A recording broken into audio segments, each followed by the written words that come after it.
कि अगर बजरंग दल वालों से आज के दिन बचना है तो एक हाथ से गर्लफ्रेंड को पकड़ो, एक हाथ से बचिया लेके चलो। तो दोनों लोग बचे रहेंगे। मेरे आईफोन पे किए जो तूने सेंड है और बाकी सारी बातें छोड़, राज की ये बात सुनो, ऑलरेडी मेरे 4 बॉयफ्रेंड हैं। तो ऐसे ही शानदार पंडित कवि को आपके बीच आमंत्रित कर रहा हूं, जो बहुत हंसाता है और खास बात यह वो इन सब में भी से नहीं, वो त्रिपाठी है। तो जोरदार ताले हो जाकर अपनी इसको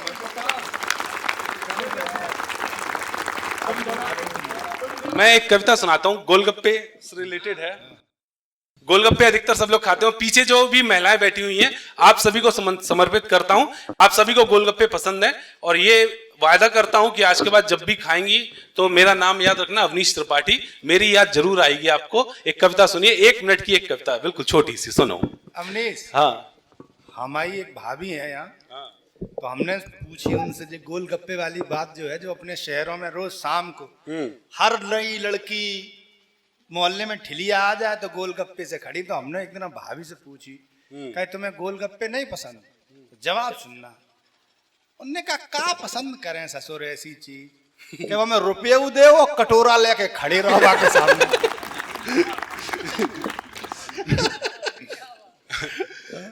सुनिए, 1 मिनट की एक कविता, लास्ट में एक ठागा आएगा।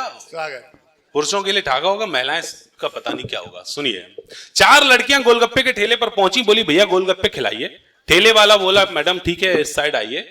एक बोली वाह पानी कितना स्वादिष्ट है, गजब का तीखा। तभी खिलाते खिलाते अचानक ठेले वाला दर्द से चीखा, तुरंत उसने चमचा उठाया, पानी चलाने लगा। लड़कियों को लगा कि पानी को और तीखा बनाने लगा, वो अक्सर चमचा चलाते रहते मसाला मिलाने के लिए। लड़कियों को लगा कि पानी को और तीखा बनाने लगा, तो एक बोली भैया चमचा ज्यादा मत चलाइए, पानी वैसे ही बहुत तीखा है, इसे और तीखा ना बनाइए। तो गुस्से में बोला मैडम आप लोग तो मुझे ले रही हो बड़े चाव से, अरे आपको कहां मतलब किसी गरीब के घाव से। तब उसने बार बार चमचा चलाने का राज खोला, अपनी कटी हुई उंगली दिखाते हुए बोला मैडम मैं ही जानता हूं इस दर्द को कैसे संभालने की कोशिश कर रहा हूं, दरअसल इस घाव की पट्टी गिर गई है पानी में, चमचे से निकालने की कोशिश कर रहा हूं।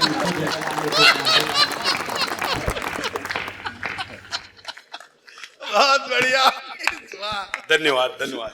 अब आप लोग वैसा ही बहुत बढ़िया। देखिए ये होता है बीभत्स रस, होना चाहिए इस तरीके में भी। देखो हर अभी मैं आ रहा था तो रोहित बोले क्या पहन के चलोगे, तो हमने जैकेट पहने थे। तुम्हें बड़ी सर्दी लग रही है, इतनी गर्मी हो चुकी, जैकेट क्या के लिए पहन रहे? तो मनोज जी हमने कहा से कि माना दुनिया में इंसानियत बहुत है, लोग बहुत बहुत अच्छे हैं, आप परेशान होते हो दुखी होते हो तो आपके आंसू पहुंचने चले आते हैं, लेकिन ये लास्ट की सर्दी बड़ी खतरनाक होती है, जुकाम हो गया तो नाक पहुंचने कोई नहीं आएगा। देखो स्वास्थ्य की बात चली, एक छोटी सी बात बता दूं। मेरे एक दोस्त था, वो रामदेव बाबा के आश्रम में अपने भाई को ले जा रहा। मैंने पूछा से कहाँ ले जा रहे हो? बोले ये बीड़ी बहुत पीता है और इतनी पीता है कि इसके हाथ बांधने पड़ते हैं तब जाके मानता है। मैं सोच रहा हूं इसे बाबा रामदेव के आश्रम में ले जाऊं तो शायद इसकी बीड़ी की आदत छूट जाए। तो मैंने कहा अच्छी बात है। 2 महीने बाद मुझे मिला, मैंने पूछा तुम्हारे भाई की बीड़ी की आदत छूटी? बोले आदत तो नहीं छूटी, रामदेव बाबा ने मरवा दिया। मैंने कहा ऐसा क्या हो गया? योग से अगर सही नहीं होते तो बीमारी बढ़ती तो नहीं है कम से कम? बोले यार क्या बताएं, बीड़ी की आदत तो नहीं छूटी लेकिन योग से उसका शरीर इतना लचीला हो गया कि हाथ बांधो तो पैर से बीड़ी पी लेता है। अच्छा आज वैलेंटाइन डे है, मनोज भैया को बहुत बहुत साधुवाद इस पवित्र अवसर पर। उन्होंने एक मैंने फोटो देखी थी, उसमें भैया क्या था कि अगर बजरंग दल वालों से आज के दिन बचना है तो एक हाथ से गर्लफ्रेंड को पकड़ो, एक हाथ से बचिया लेके चलो। तो दोनों लोग बचे रहेंगे। अच्छा एंटी रोमियो चला तो मोदी योगी जी ने एंटी रोमियो चलाया। एक बार एक बाग में एक लड़का लड़की बैठे आपस में, तो एक बुजुर्ग आए वहां से, वो बड़े एकदम सीरियस होके बोले बेटा क्या यही हमारी संस्कृति है? एकदम बड़े सीरियस है, बेटा क्या यही हमारी संस्कृति है? तो बेटा बोला नहीं अंकल जी ये तो अंजलि है, संस्कृति हो सकता है उस पेड़ के पीछे हो। एक लड़का, और खासकर अगर जैसे कोई मतलब ओज की कविताएं लिखता हो, वीर रस का कवि, वो कैसे प्रपोज करेगा? अभी कुछ दिन पहले प्रपोज डे निकला, रोहित जैसा। हाँ रोहित जैसा। वो सामने वाले की तारीफ भी नहीं करेगा, अपनी ही तारीफ करेगा, वो झुकता नहीं है। एक तो वो कैसे प्रपोज करेगा सुनिए कि चुपचाप खड़ी रह, चुपचाप खड़ी रह बस मेरी ओर देख, मेरे चेहरे पे तुझे नूर मिल जाएगा। अपनी ही तारीफ। और घर की रहेगी घर मौज कर दिन भर, वरना तो ससुराल दूर मिल जाएगा। और यदि मेरे प्रेम को न मान दिया तुमने तो मेरा एक श्राप तुम्हें क्रूर मिल जाएगा। और देखती रहोगी तुम ख्वाब सलमान के, और पति एकदम लंगूर मिल जाएगा। अब लड़की का भी जवाब सुनिए। लड़की बोली कि मेरे डैडी क्लास 1 सरकारी अधिकारी, तेरा बाप चपरासी वो भी सस्पेंड है, और तेरा घर छोटा सा नेपाल सा भूटान जैसा, मेरा घर जैसे अमेरिका इंग्लैंड है। तो चुपचाप कर दे डिलीट सारे मैसेजों को, मेरे आईफोन पे किए जो तूने सेंड है, मेरे आईफोन पे किए जो तूने सेंड है। और बाकी सारी बातें छोड़, राज की ये बात सुनो, ऑलरेडी मेरे 4 बॉयफ्रेंड हैं, ऑलरेडी मेरे 4। और एक कविता और हम सुना दें, थोड़ी सी वैसी वाली सुना दें। इन्होंने कहा कि बेटियों को कोक में नहीं मारना चाहिए ये सब, और आजकल जो अत्याचार बेटियों पे बढ़ रहा है। मैंने दादा एक नए एंगल से सोचने की कोशिश की। अधिकतर क्या होता है कि कवि और लेखक या कोई भी वो ये कहते हैं, इस बात को आप लोगों ने कई बार सुना होगा कि बेटियों को भवानी बन जाना चाहिए, बेटियों को दुर्गा बन जाना चाहिए, उन्हें काली बन जाना चाहिए, मतलब जो दुष्ट है उनका संहार करना चाहिए। मेरे सोचने का तरीका थोड़ा अलग था। मैंने ये सोचा कि क्या केवल ये सलाह देने के बाद हम पुरुष वर्ग की जिम्मेदारी खत्म हो जाती है? हमें भी तो कुछ बनना चाहिए।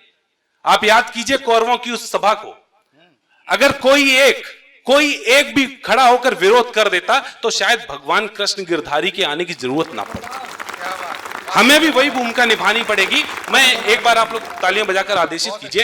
एक कविता बेटियों के लिए है, लड़कियों के लिए है, लेकिन संबोधित मैं पुरुष वर्ग को करूंगा। यहां से आप सुनिए किस तरीके से मैं बात कर रहा हूं। सुनिए। सोए सिंहासन पड़े हुए, हर मोड़ दुशासन खड़े हुए, आते जाते घबराती है, आहट से भी डर जाती है, गिद्धों की नजरें पड़ती हैं, खुद ही खुद में वो लड़ती हैं। पांचाली करती चीत्कार, पांचाली करती चीत्कार, तो कौन सुने उसकी पुकार। मत करो प्रतीक्षा ईश्वर की, खुद ही अवतारी बन जाओ, दुष्टों का कर दो सर्वनाश, अब तुम गिरधारी बन जाओ, अब तुम गिरधारी बन जाओ, अब तुम गिरधारी बन जाओ। पहली समस्या दहेज प्रथा से उठाता हूं, सुनिए। कब तक लोग देंगे पैसों को अहमियत, शादी मंडियों में बेटे यूं ही बेचे जाएंगे। वो बड़ी बड़ी गाड़ियां जो मांगते हैं शादियों में, पूरी जिंदगी क्या उसी गाड़ी को चलाएंगे। चाहते चढ़ावा है जो भारी भारी गहनों का, चाहते चढ़ावा है जो भारी भारी गहनों का, मरकर सोने की चिता पे क्या वो जाएंगे, मरकर सोने की चिता पे क्या वो जाएंगे। और जाने कैसे भूल जाते हैं दहेज लालचिए कि संस्कार पैसों से खरीद नहीं पाएंगे। जाने कैसे भूल जाते हैं दहेज लालचिए कि संस्कार पैसों से खरीद नहीं पाएंगे। ये बेटी है सामान नहीं, फिर क्यों इसका सम्मान नहीं। ये बेटी है सामान नहीं, फिर क्यों इसका सम्मान नहीं। मत तोलो पैसों से इसको, तुम मत व्यापारी बन जाओ। जो छोड़ के आई घर अपना उसके आभारी बन जाओ। सोए सिंहासन पड़े हुए। एक और कविता जो जिसका गीत आधारित था कन्या भ्रूण हत्या से, एक बंद को मैं पढ़ता हूं। कहते हैं कि बेटियां बहुत ही कोमल हृदय की होती हैं, जो इन्होंने कही थी बात। और यहां पर मैं महिलाओं को भी उतना ही दोषी मानता हूं, क्योंकि इतने बड़े फैसले में उनकी सहमति ही उनका अपराध है। गर्भ में पल रही बच्ची क्या कहना चाहती है अपनी मां से, सुनिए। लाखों जन्मों के बाद मिला कर्मों का फल, बड़े भाग्य से थी मैंने मनुकृति पाई मां। लाखों जन्मों के बाद मिला कर्मों का फल, बड़े भाग्य से थी मैंने मनुकृति पाई मां। और फिर लगा भाग्य दुर्भाग्य में गया बदल, जब बेटा है या बेटी है पता लगाने आई मां। जीवन मिले बिना ही मृत्यु द्वार पे खड़ी थी। महसूस करने की कोशिश करना उसकी पीड़ा को। जीवन मिले बिना ही मृत्यु द्वार पे खड़ी थी, दर्द हुआ इतना कि चीख भी न पाई मां, दर्द हुआ इतना कि चीख भी न पाई मां, दर्द हुआ इतना कि चीख भी न पाई मां। मायके से लेनी थी विदाई पर क्या पता था, कोख से ही लेनी होगी जग से विदाई मां। मायके से लेनी थी विदाई पर क्या पता था, कोख से ही लेनी होगी जग से विदाई मां। बेटा बेटी एक समान, फिर बेटी को क्यों मृत्युदान, बेटा बेटी एक समान, फिर बेटी को क्यों मृत्युदान। बेटा बेटी एक समान, फिर बेटी को क्यों मृत्युदान। नारी होकर नारी की तुम मत लाचारी बन जाओ, ना मोह में आकर बेटे के इतनी मतिमारी बन जाओ। सोए सिंहासन। और एक अंतिम बंद, इसके बाद इजाजत लेता हूं। एक आरोप लगाया जाता है कि भारत में तो हमेशा ही आदिकाल से नारियों का शोषण होता आया है, जबकि ये गलत है। जब जब नारियों ने कोई अनुपम कृत्य किया है, उन्होंने उदाहरण प्रस्तुत किया है, तो हमारे पुरुष वर्ग के ऋषि मुनि उन्होंने उचित सम्मान और उचित आदर दिया है। ये इतिहास के पृष्ठों में अंकित है। मैं कुछ उदाहरण के सहित बात आपके सामने रखने की कोशिश करता हूं, सुनिए।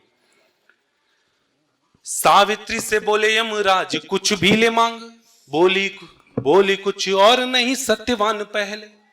और सती ने भी त्यागे प्राण कहते हुए दक्ष से ये कि जीवन है बाद में पति का मान पहले। इसीलिए जब प्रभु नाम ध्यान करते हैं तो ध्यान देना नारी का ही आता ध्यान पहले। इसीलिए जब प्रभु नाम ध्यान करते हैं तो ध्यान देना नारी का ही आता ध्यान पहले। सीताराम में भी आता सीता नाम पहले, और राधे श्याम में भी आता राधा नाम पहले।